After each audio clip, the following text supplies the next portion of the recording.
Kalian pasti sering dengar kan ungkapan yang bilang kebahagiaan gak bisa dibeli dengan uang.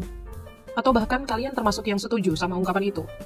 Tapi jujur deh, menurutku, orang yang bilang begitu sebenarnya gak pernah ngerasain betapa nikmatnya punya banyak uang. Kalian free to disagree ya? Betul, memang gak semua hal bisa ditukar dengan uang. Tapi ya kita realistis aja, sengsara gak punya uang juga gak akan bikin kita nyaman dan bahagia ngejalanin hidup kan? Gak bisa dipungkiri, uang memang bisa memperlancar jalan kita untuk menggapai tujuan dalam seluruh aspek kehidupan ini. Misalnya, kita bisa punya tubuh yang sehat karena punya cukup uang untuk beli makanan bergizi, punya bisnis yang lancar karena modal dan cash flow kita bagus, ataupun keluarga yang harmonis karena semua kebutuhan udah tercukupi dengan baik. Nah, untuk meraih semua itu, tentunya kita harus mencapai yang namanya financial freedom atau kebebasan finansial dulu, alias kondisi di mana kita nggak tertekan oleh tagihan maupun utang. Karena dengan begitu, kita bisa bebas untuk fokus pada apapun yang kita inginkan. Tapi sayangnya banyak orang belum paham gimana cara yang benar memperlakukan uang dan harta mereka. Ketimbang bersyukur dan mengatur uang dengan baik, banyak orang justru diperbudak oleh uang, sehingga terus merasa kekurangan. Nah, itu tuh pola pikir yang salah. Orang-orang yang bisa sampai punya financial freedom dan nggak diperbudak sama uang tuh punya konsep khusus. Mereka punya pemikiran yang positif, punya tekad yang kuat, tujuan, dan berani ngambil tindakan. Nah, perilaku ini merupakan konsep utama dari The Law of Attraction. Nah, apa sih Law of Attraction itu? Kalau kalian baca buku Action yang berbunyi, saya menarik ke dalam hidup saya apapun yang saya berikan perhatian, energi, dan fokus saya, baik itu positif maupun negatif. Simpelnya, Law of Attraction tuh mempercayai bahwa setiap hal positif maupun negatif yang terjadi dalam hidup kita bukanlah sebuah ketidaksengajaan, tetapi karena kita sendiri yang menghendakinya. Hal positif akan melahirkan hal yang positif, begitu juga sebaliknya pada hal negatif yang akan berbuah jadi hal negatif. Law of Attraction ini bisa terjadi karena semesta tuh mampu membaca getaran yang kita pancarin. Getaran itu muncul dari perasaan dan mood yang kita rasain. Jadi misalnya kalau kamu lagi happy, getaran yang muncul adalah getaran positif. Sementara kalau kamu lagi marah atau kecewa, nah getaran yang terpancar ya getaran negatif. Makanya kalau kalian punya mindset positif tentang uang, tanpa kalian sadar uang tuh bakal datang sendiri ke kalian. Nih, aku mau sedikit sharing tentang dampak positif Law of Attraction pada situasi keuangan seseorang. Cerita ini tuh ada di buku The Science of Getting Rich, karya Wallace D. Wattles. Menurut si penulis, kalau kalian pengen ngerasain efek positif dari konsep Law of Attraction, pertama-tama kalian harus yakin sama kemampuan semesta untuk merealisasikan semua yang kalian bayangin dalam pikiran kalian. Perasaan bersyukur atas rezeki yang kalian punya tuh juga termasuk salah satu cara untuk mengoptimalkan Law of Attraction. Tapi sebelum pakai Law of Attraction supaya kalian bisa kaya dan punya banyak uang, coba deh perbaiki dulu 2 mindset yang mungkin masih kalian pakai ini. Yang pertama, hapus mindset kalau kamu nggak pantas untuk kaya. Ternyata ada loh orang yang pesimis kalau dia bisa kaya raya. Mungkin ini karena yang ada di benak kalian kekayaan tuh adalah sesuatu yang didapat dari lahir kali ya. Makanya nggak heran banyak orang yang pasrah dan terima kalau hidupnya pas-pasan aja. Nah, kalau kalian kayak gitu, percaya deh, pasti kalian nggak akan pernah jadi kaya. Kalian bakalan terus-terusan khawatir sama keuangan kalian, terutama tentang tagihan dan utang. Nih, sadar nggak sadar, pikiran negatif tentang uang yang kayak gini tuh nggak menghasilkan apa-apa, kecuali hal negatif ke diri kalian. Ingat ya, setiap orang itu punya kesempatan yang sama buat jadi kaya. Nggak ada orang yang hidupnya ditakdirkan miskin dan kesulitan terus. Ya ada buat mereka yang nggak mau usaha untuk jadi lebih baik. Sebaliknya, orang-orang yang mau menyusun rencana dan berani action, itulah orang yang bisa mengubah jalan hidup mereka. Sesederhana itu. Jadi, kalau dikaitin sama keuangan, diri kalian sendirilah yang bertanggung jawab atas berapa banyak pendapatan kalian. Lanjut, hal kedua yang harus kalian catat adalah latih persepsi baik kalian tentang uang.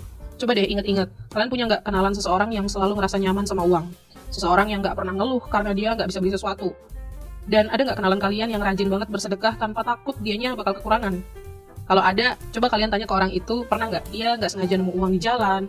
Atau sering hoki kalau ikut kuis, atau sering dapat door prize? Atau sering ngalamin kejadian beruntung? Nah, peristiwa yang sering dianggap keberuntungan itu sebenarnya bukan cuma kebetulan, tapi buah dari getaran pikiran dan perasaan positif yang dipancarkan orang itu terhadap uang. Karena sikap baik mereka tentang uang itulah, mereka jadi berhasil mengundang uang ke dalam hidup mereka. Sekarang giliran kalian nih, untuk latihan punya persepsi positif soal uang.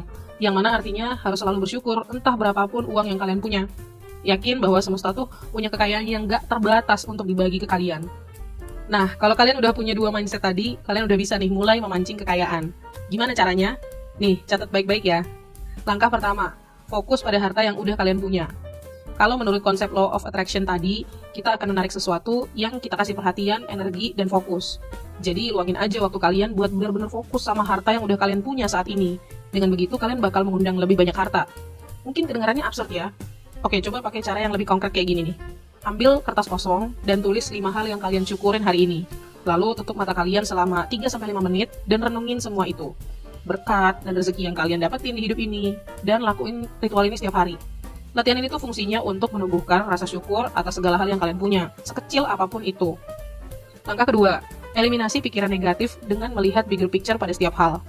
Kalau kalian mencoba mengundang kekayaan dengan law of attraction, mungkin sebagian dari diri kalian tuh ada yang ngerasa pesimis dan mikir kayaknya nggak mungkin bisa deh.